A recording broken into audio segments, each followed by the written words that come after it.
Hello everyone, this is Phil from underKG.com. Today we're going to take a look at the Apple iPad Air. So iPad Air, as you all know, comes in two colors. One is silver and the other is in space gray. Let's take the cover off and alright. As we all know, space gray replaces the previous color, slate. Slate, as we have seen in the previous generation of the iPad mini. Now, iPad mini Retina is going to come with the slate, space gray as well. God, it's confusing. Slate, space gray. But the new color, space gray, has a noticeably lighter tone in the back, and the diamond-cutted edges over here had this. It was kind of dark, so it was barely noticeable. But in space gray, it's got brighter and it's more noticeable. And it's kind of more bling bling-ish, but not that of a bling bling to make you feel embarrassed. So that's the color difference between the iPad, the space gray, and the slate. Now that we got the iPad mini right there, let's compare it in the size. Now the iPad Air has got smaller. People have been expecting that, now we're gonna get iPad mini for the iPad Air and the vice versa. No, not really. The size difference is still there. The 7.9-inch and the 9.7-inch of physical differences in the size still remain there. But it is true that they now have a familiar looking design with each other resembling, and it's got a whole lot lighter. So let's compare it with the previous gens of the iPad. So this is the third generation iPad. Is it fourth? Third. All right. This is a third generation iPad, both in white. Now we can see that the bezel has got a lot more narrower, giving it a more comfortable fit, maybe. Bringing a better fit, and it's a lot smaller in the matter of size. So putting it right on top of the previous gen iPad makes us see how much smaller the new iPad Air has gotten. And it also is a lot slimmer, not to mention that it's got a lot trendier design on the side. Now, instead of this ugly button, black button over here, it's got a new shiny silver button there. And this diamond cutted edges give it a new sleeker feel. And of course, not to mention that it's a lot lighter. I was, first of all, a bit skeptical of the Air naming. It first started with the MacBook Air and then now it's an iPad Air. Or are we going to come with the iPad Pro as well? No, but now that I have my hands on it, it feels that iPad Air does deserve the naming of the Air. It's got significantly lighter. So iPad Air plus the smart case is about as heavy as the iPad, the previous gen of the iPad itself. So iPad Air is definitely a lot lighter and easier to hold in your hand. It doesn't mean that you can hold it in your hand and read your book for about an hour or two, but it is definitely lighter when you're holding on your hands, giving you a lot easier experience using your iPad. So let's compare it a little with the other competitors in the market as well. So this is a Galaxy Note 10.1. It's not the latest one, but you can see the design differences anyway. So its front looks like this, and the back is yeah, we can see. Well, we know that design is all about the taste, but as for me, iPad Air is a lot more beautiful. So let's get into the little details. For that matter, we'll start with the space gray version of the iPad. So it's got a power key on the top, 3.5mm headphone jack in the top, and on the right there's a mute key that also works as a rotation lock key and the volume rocker, and the lightning port over there and the stereo speaker over that. Talking about the speaker still remains awesome for the tablet. It even has some bass on it, and its quality is excellent.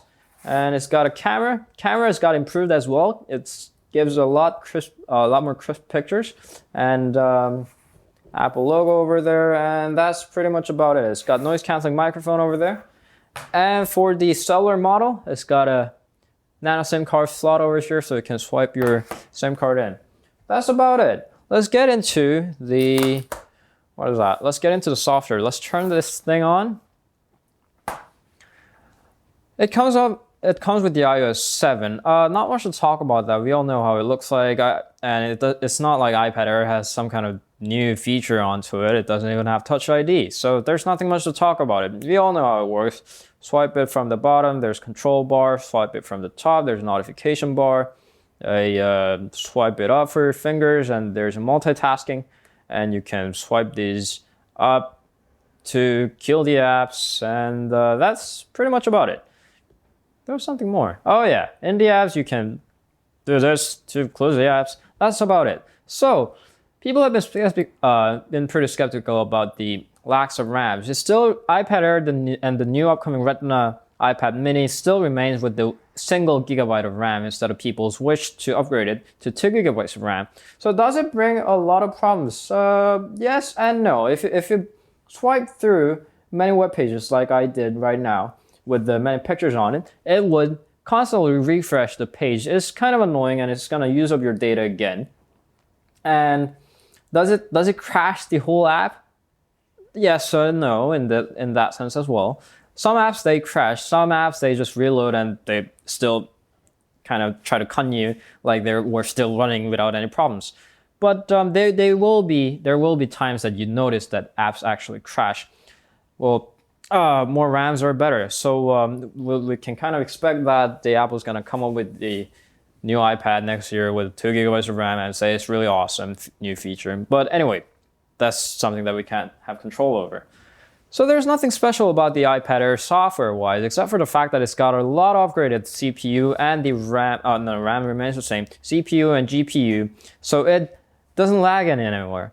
Whatever apps that you launch is gonna run flawlessly, and that's without question. Period. Your apps will run fine without any problems. RAMs, they sometimes bring some problems, but overall they work just fine. So software-wise, it's nothing really special. The bottom line over here is that iPad Air, people ask, do I have to get a new iPad Air?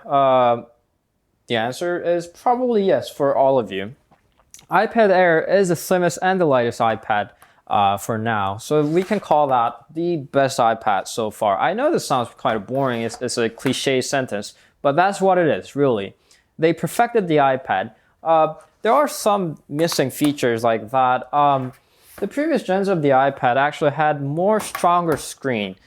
The previous gens of iPad had thicker screen glass, and this one is lighter. And that kind of feels really weird when you're typing on your iPad. It's kind of like, it feels really fragile. I know it's not that fragile, but hey, it's something that was required to make it lighter and thinner. And also there's a thing about the battery to make it smaller, is that the battery capacity has got cut down a bit, but the use time still remains the same with that kind of 10 hours, give or take half an hour. So the battery life and the battery time is still acceptable. It's really good. It's amazing how they have done it with reduced capacity of the battery. So that being said, it has all the good features of the previous gens of iPad, and it's even smaller and lighter, and it's thinner even. So do I get an iPad Air? Yeah. If you're gonna get an iPad. Do I get an iPad Air if you're getting an Android tablet? Yeah, if you can afford it, definitely. So the bottom line over here is that you should get an iPad Air. This is perhaps not a must buy, but this is more of a should buy. You should. Whatever you're aiming for, iPad Air is there for you. Because this is the best. Because iPad has always been sitting as the best tablet in the market, and iPad Air is the best iPad in the market. So thus, if you're getting a tablet, iPad Air is the best tablet. So that was iPad Air. I know it sounds a bit biased, but that's who I am, so just deal with it. And this was underKG, and there's a subscribe button over here. I know that you guys already did subscribe to my channel, but hey, do it again. And there's on the second line there, taking you directly to our Facebook page. Do that, and next time we might visit again with the Retina iPad Mini. We don't know when that's gonna happen, but it's gonna happen in the later this month. Thank you always for watching, and I'll see you guys later.